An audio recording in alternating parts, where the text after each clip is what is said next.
আজি আমাৰ ধিং সমষ্টিৰ পাৰ্শ্বৱৰ্তী ব্ৰহ্মপুত্ৰ নদীৰ চৰ্চাপুৰী এলেকাত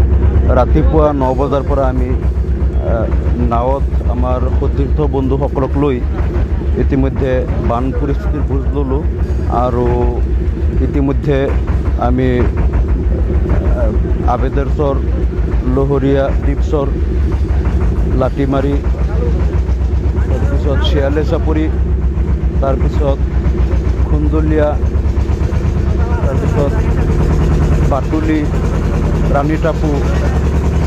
কাটিমাৰি তাৰপিছত কান্দুলিমাৰি চৰ উজানতলা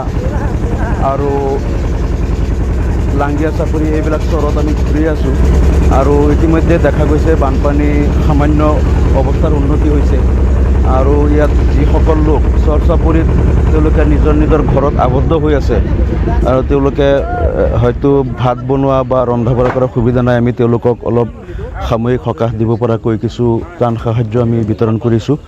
আৰু দুটামান চৰ বাকী আছে আজি সন্ধিয়ালৈকে সেই চৰবিলাক আমি সম্পূৰ্ণ কৰিব পাৰিম বুলি আশাবাদী আৰু সকলোকে মই ধন্যবাদ জনালোঁ